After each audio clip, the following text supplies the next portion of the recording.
여러분 안녕하세요. 찾아가는 새벽기도 시카고 한인제일 연합감리교회 조선영 목사입니다. 오늘도 변함없는 주님의 은혜와 평강이 저와 여러분의 삶의 종일 풍성하기를 기도합니다. 오늘 말씀은 시편 133편 1절에서 3절까지 말씀입니다. 보라, 형제가 연합하며 동거함이 어찌 그리 선하고 아름다운고. 머리에 있는 보배로운 기름이 수염 곧 아론의 수염에 흘러서 그의 옷깃까지 내림 같고, 헐몬의 이슬이 시온의 산들에 내림 같도다. 거기서 여호와께서 복을 명령하셨나니 곧 영생이로다. 아멘. 시편 133편도 성전에 올라가는 노래 중 하나입니다. 순례자들이 예루살렘을 향해 오르며 불렀던 노래. 그 행렬을 보면서 하나님의 성전을 향하여 한 방향으로 걷는 그 발걸음, 또 그 하나 되어 사는 모습을 보면서 다윗이 지은 시입니다. 다윗은 그 장면을 보며 이렇게 감탄합니다. 보라, 형제가 연합하여 동거함이 어찌 그리 선하고 아름다운고. 여기서 형제는 혈연만이 아니라 같은 신앙, 같은 하나님을 섬기는 백성을 뜻하지요. 그들이 서로 등을 돌리지 않고 한 방향을 향해 걷는 모습은 마치 언덕 위를 스치는 바람처럼 신선하고 시원하고 보기 좋았을 것입니다. 우리는 형제들의 연합이라는 것이 결코 당연하지 않다는 것을 잘 알지요. 성경에서 첫 형제였던 가인과 아벨은 신앙 문제로 다투다 비극을 맞았습니다. 요셉의 형제들은 질투로 동생을 팔아넘겼죠. 다윗조차 형제들 사이에서 외면받았고 그의 자녀들 안에서도 갈등과 폭력이 있었습니다. 연합은 저절로 되지 않습니다. 당연하지도 않습니다. 인간의 본성은 생각보다 더 극도로 자기 중심적이어서 탐욕과 오만과 교만 때문에 쉽게 그 사이에 균열이 납니다. 그래서 다윗은 하나님의 백성들이 이렇게 함께 살아가는 것이 얼마나 귀하고 예사롭지 않은 은혜인지를 노래하고 있는 것이죠. 다윗은 마음에서 그 연합이란 두 가지 시적인 이미지로 묘사하고 있습니다. 하나는 머리에서 수염을 타고 옷깃까지 흘러내리는 보배로운 기름과 같다고 말했습니다. 이 기름은 아무나 쓸 수 없는 관유입니다. 제사장을 거룩하게 구별하는 상징이기도 하죠. 대제사장 아론의 머리에 부어진 기름이 수염을 따라 흘러 옷깃까지 스며들듯이 하나님의 은혜는 위에서 아래로 한 사람을 넘어 공동체 전체에 번지는 모습입니다. 기름은 향기를 남기고 그 향기는 멀리까지 퍼집니다. 연합도 그렇죠.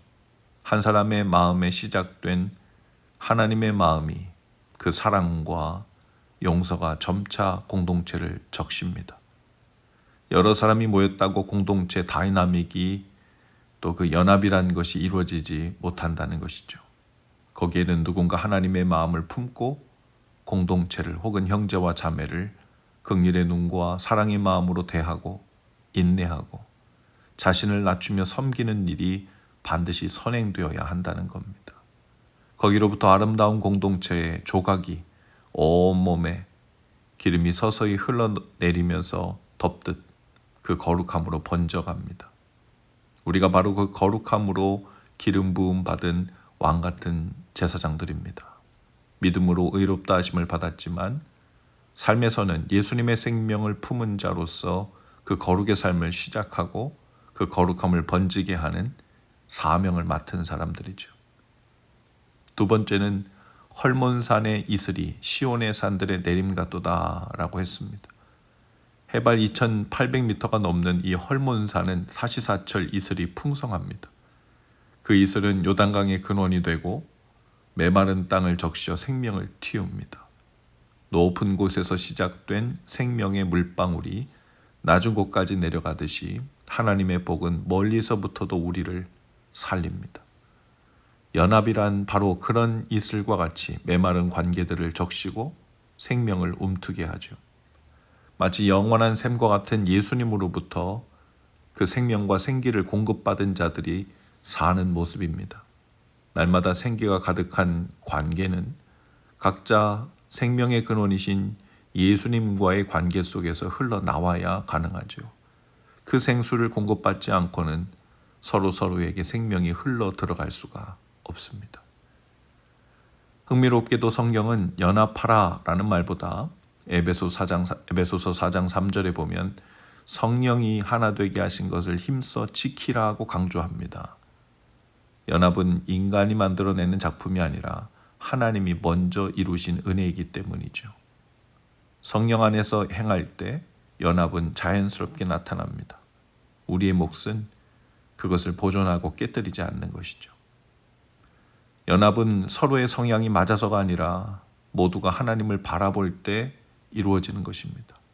강이 바다로 흘러 들어가 하나가 되듯 우리의 시선이 한 분 예수님을 향하면 형제들의 발걸음도 하나로 모입니다. 그 마음과 발걸음과 시선이 점점 세대를 넘고 사역 분야를 넘고 자신의 스타일을 넘어 하나 되어 가는 것을 보는 것은 정말 감격적이고 가슴 설레는 일입니다.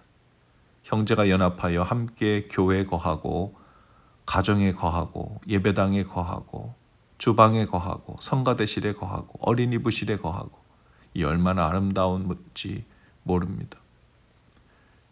다윗은 마지막에 이렇게 고백해요. 거기서 여호와께서 복을 명령하셨나니 곧 영생이로다. 기름과 이슬로 상징된 하나님의 은혜는 결국 영생이라는 복으로 완성되죠.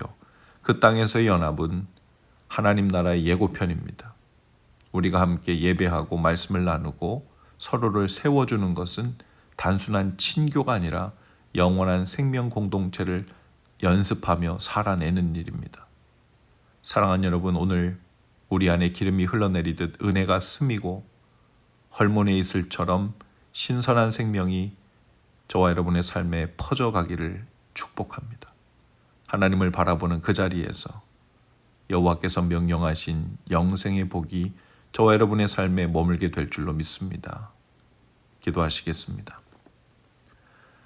주님, 우리를 한 공동체로 부르시고 성령 안에서 하나 되게 하신 은혜를 감사합니다. 머리에서 수염을 타고 옷깃에 스미는 기름처럼 헐몬의 이슬이 시온에 내리는 것처럼 우리 안에 주님의 은혜와 생명이 오늘도 흘러가게 하옵소서. 서로를 세우고 지키고 하나님을 바라보는 그 자리에서 영생의 복을 누리게 하옵소서. 예수님 이름으로 기도합니다. 아멘.